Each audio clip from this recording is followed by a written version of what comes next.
Seguimos acá conectados con más recomendaciones todavía que tenemos para que puedan asistir a las salas de cine, de teatro de nuestra ciudad. Hay mucha oferta, muchas posibilidades. Los productores, actores, gestores están allí con sus propuestas para recibirnos. Así que hay que estar allí, hay que verlos, hay que conocerlos.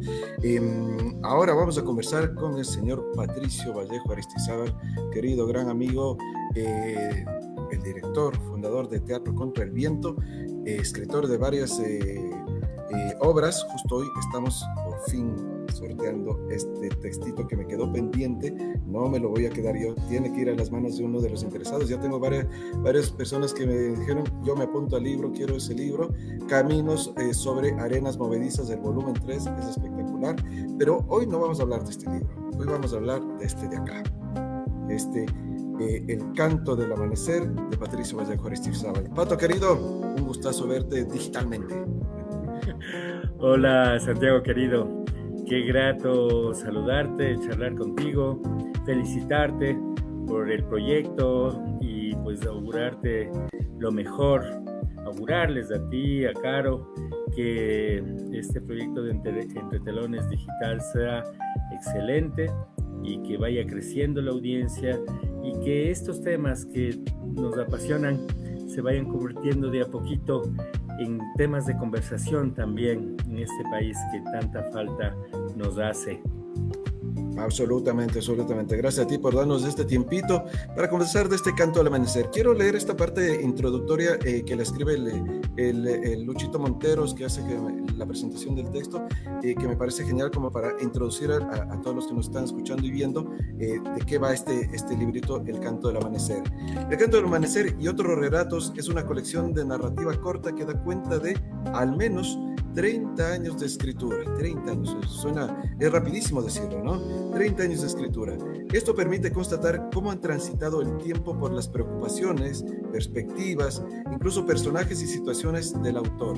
Relatos conversacionales, estoy absolutamente de acuerdo con eso, idóneos para ser leídos en voz alta, con intención dramática, cuya carga metafórica no los vuelve difíciles, más bien permite abrir otros niveles de diálogo con los lectores, los mismos que en su tono coloquial, desenfadado y orgánico. Eso lo escribe Lucho Monteros Arregui.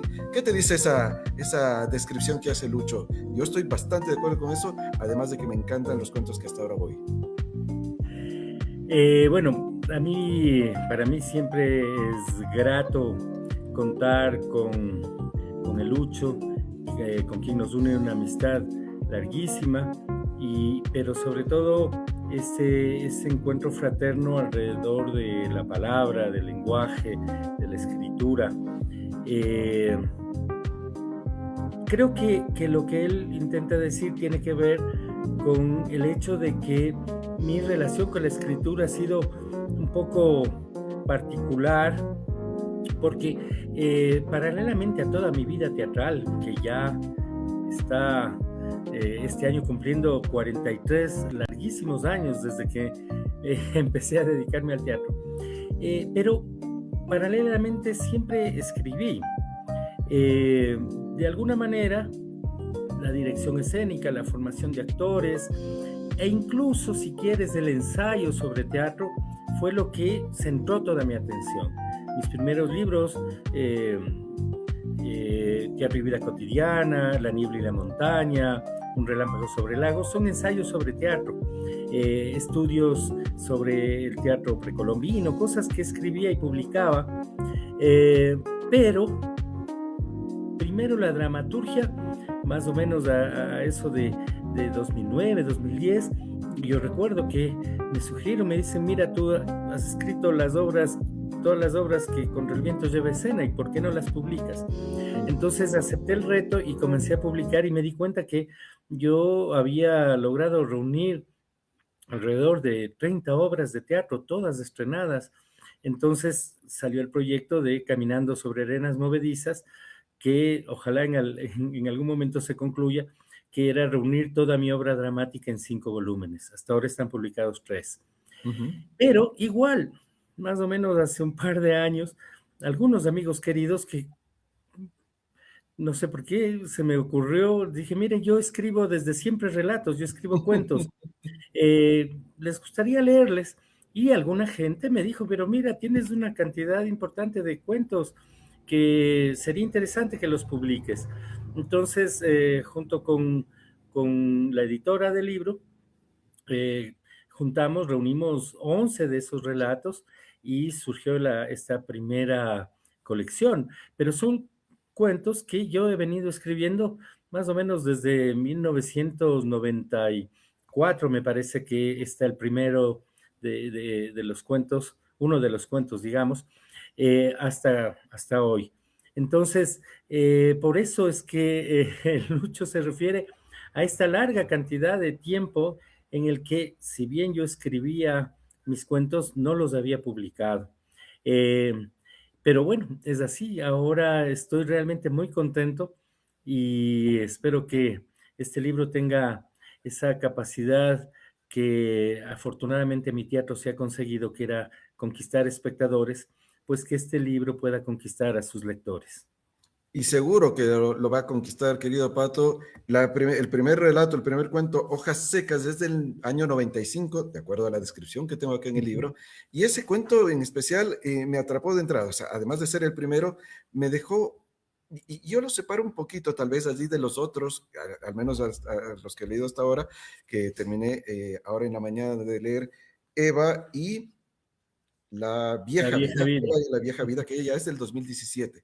Pero en el caso de Hojas Secas, la capacidad metafórica que tiene el árbol con la vida me dejó así como con esas hojas cayendo, o sea, esa imagen de las hojas cayendo, esa imagen de la vida de uno, muy linda, o sea, no sé si el cuento más poético, el cuento más, en ese sentido, eh, mm, que toca mucho a la sensibilidad. No sé cómo lo percibes ahí, este Hojas Secas, ya con la mirada del tiempo, ¿no? De 1995.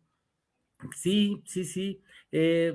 Ese cuento, de alguna manera, también eh, habla de un momento particular de mi vida, eh, porque es como este ir, esta suerte de muerte simbólica que eventualmente las personas vamos teniendo cuando se van desmoronando, en el caso de la metáfora, se van deshojando aquellas cosas que habían sido sólidas, firmes, a las que habíamos entregado nuestra vida y que de alguna manera se derrumban. Eh, Creo que también era un momento en el que yo tenía una relación más fuerte, con un campo más onírico, más surrealista en la escritura. Mm. Entonces es un cuento realmente, digamos, muy poético. Creo que los otros cuentos mantienen el tono poético, pero no esta cosa onírica que encuentras en Hojas Secas. Absolutamente, claro. A partir del segundo cuento ya entra mucho el lenguaje, el manejo del lenguaje en el sentido de la conversacional, de ese diálogo de los personajes y por eso decía, coincido mucho con Lucho Monteros, esta posibilidad de leerlo casi casi en voz alta o al menos en la mente va sucediendo en voz alta y va, sí, es inevitable, supongo yo ahí, Pato, que el dramaturgo también esté dentro de los cuentos, dentro de los relatos, que de alguna manera tu propuesta de escritura sea también que estos relatos estén de alguna manera pensados para escena, ¿no? Claro, no es escribir una obra de teatro que tiene otra lógica que a veces para el lector no es tan asequible porque tiene todo este otro formato, pero acá se deja disfrutar un montón de personajes además muy cotidianos, con el lenguaje muy coloquial. ¿Eso cómo lo recoges tú? Es decir, cuando vas por la vida, por los caminos, por las calles, por los empedrados, por los distintos lugares, vas recogiendo sus personajes, vas recogiendo sus formas de hablar, de decir, de sentir. Eh, Mencionas, pero hay una cualidad que a veces yo me pregunto que de dónde me surge, que tiene que ver con una suerte de extrema sensibilidad de cosas ser muy leves, pero que de alguna forma me tocan, y que me impulsan a, a- primero a crearme imágenes y después a poner en diálogo con el lenguaje. Lo que tú percibes es muy correcto. Hay una relación entre la escritura de mis relatos con mi teatro. Dos o tres, tal vez tres de los 11 relatos tienen incluso una relación muy directa. Firagua, que nace en escena. Eh, el cuento él fue como el detonante para la obra de teatro. En el caso de Dios, Adiós, de un tejido de miradas, de sensaciones, con personas mix, maestros, con gentes del teatro, gente con mi propia vida. Cuando lo escribí, yo era 5 años más joven de lo que soy yo ahora, pero mi intención era encontrar a ese hombre eh, maduro, casi viejo, que finalmente termina abandonando el teatro. Y después de haberlo escrito, tuve un ejercicio, me invitaron a un encuentro en la Universidad Salesiana, y yo en lugar de hacer un discurso académico, no sé por qué tipo de juego estuve esa noche, me puse a leerlo. Había un auditorio de, no te exagero, de al menos unos 300, menos de antes. Era un encuentro de literatura y comunicación, algo así. Y la gente disfrutó muchísimo de ese cuento, se reía y unos 2 o 3 años después, yo, eh, frente a ciertas circunstancias que acontecieron con el grupo Contra el Viento, decidí interpretarlo. De hecho, ese cuento lo volví obra de teatro y lo actué yo mismo. En el caso de La Flor de la Chuquiragua, por ejemplo, ese lo escribí en 2003 y la obra la estrené en 2007. Hubo un trecho largo en el que el cuento fue convirtiéndose en obra de teatro. Pero también hay a la inversa.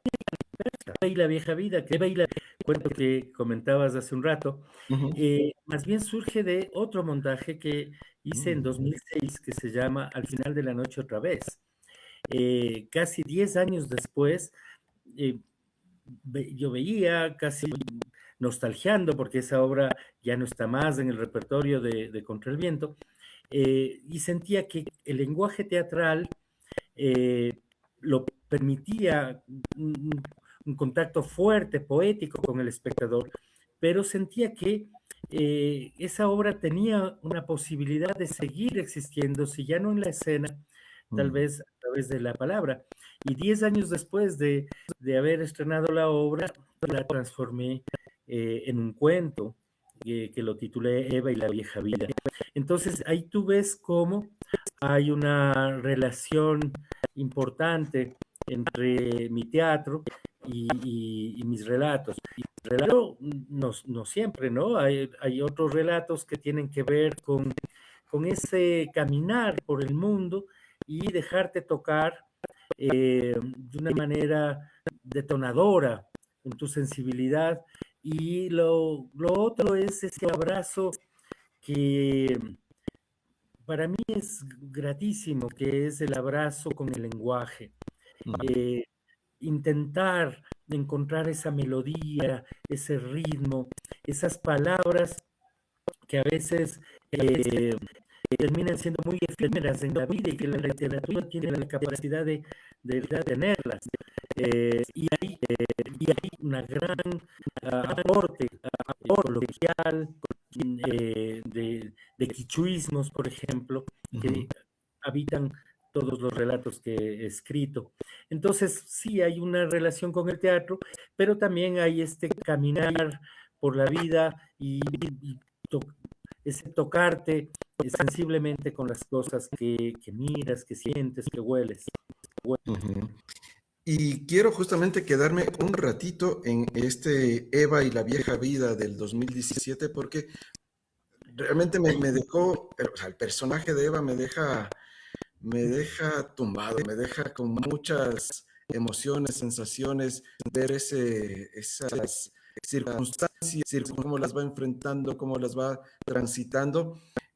Pero al mismo tiempo, como te decías, este trabajo con el lenguaje me generaba también muchas imágenes. Este es un relato, un cuento, un poquito el más largo de toda la colección de los 11 relatos, que incluso me lo imaginaba no solo teatralmente, sino cinematográficamente. Me da mucha posibilidad de mirar ese personaje y en distintos recovecos, lugares de acá de nuestra ciudad, de nuestro Quito, la veo a esa Eva en muchos rostros de muchas mujeres de acá de nuestra ciudad, ¿no? Y leo solo esta partecita porque es una de las tantas que me dejaron imágenes muy lindas. Cocheros de carrozas fúnebres que asaltan el silencio de las almas dormidas con el ruido que hacen sus ruedas metálicas sobre las piedras. Esa sonoridad ya está ahí transitando. No necesito poner el efecto acá. Yo ya lo tengo en mi cabeza, chirriando esas ruedas. Los que disparan, apuñalan, estrangulan con sus propias manos los cuellos de cisne de las vidas que aniquilan. Es así como llegan al final de esta noche, en el momento justo antes de que el primer rayo de sol desate esa impertinente luz que nos suele pillar desnudos y avergonzados, que es cuando acontecen los sucesos que me apetecen relatar. ¿Por qué te apetece relatar todo esto, Pato? ¿Sigues escribiendo, siguen produciendo relatos? Cuéntanos un poquito. Bueno, en ese cuento quise correr un riesgo en la construcción, porque la voz que narra es una voz de la vieja vida. ¿Quién es la vieja vida? No, vieja vida, no.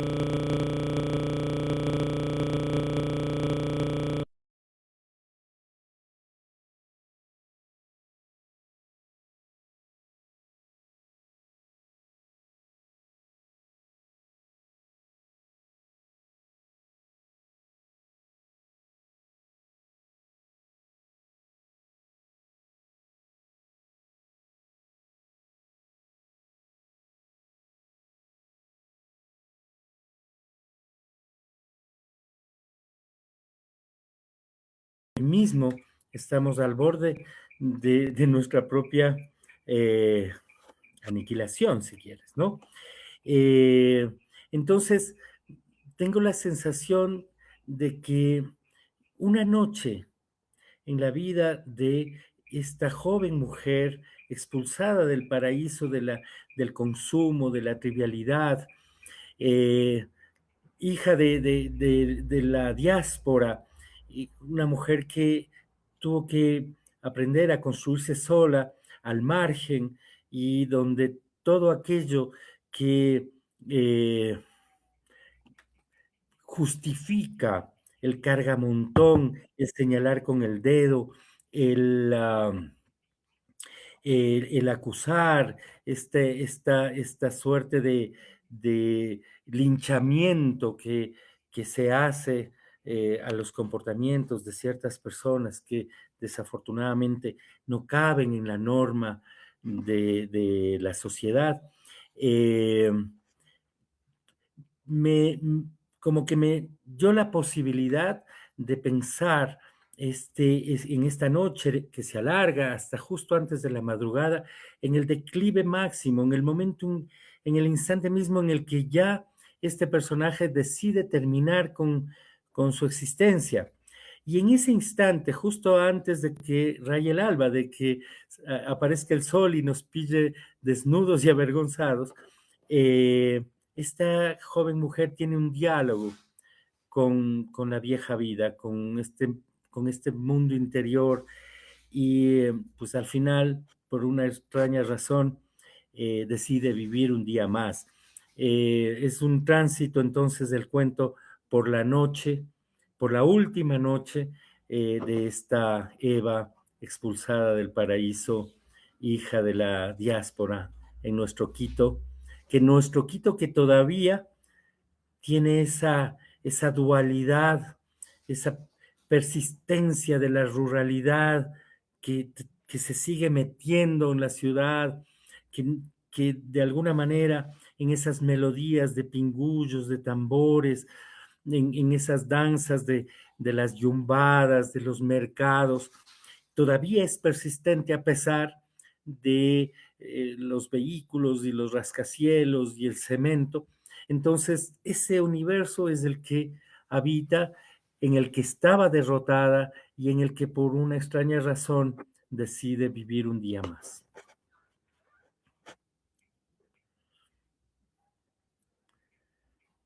Ahora sí, estaba sin el micrófono. Perdóneme la vida, perdóneme la vida. Decía maravilloso porque con lo que nos cuentas ahora se redondea tan bien que, vaya, por favor, urgente a comprar, a adquirir, a conseguir este libro y vuelva, lea, por ejemplo, este relato de Eva y vuelva a escuchar esta parte que nos cuenta el pato y van a ver cómo se redondea de lindo todo lo que leyeron en este relato, en este cuento. Nada, Pato, se nos va terminando el tiempo porque ya lo tengo el José Pacheco, que también va a conversar de su obra de teatro que presenta en el Teatro Scala. Pero por favor, Pato, la invitación, porque este sábado tenemos que estar todos con el Pato, porque nos va a hacer la presentación de este libro. ¿Qué sorpresas hay para este día sábado, Pato? Bueno, por fin se da el lanzamiento aquí en la ciudad de Quito. Eh, Tuve la suerte, el privilegio de haber hecho la presentación del libro anteriormente en Ciudad de México y en Puebla. Y pues se alargó un poquito, se postergó un poquito el lanzamiento en Quito, pero por fin se va a dar este sábado 28 de febrero a las 11 de la mañana en la Casa Egues.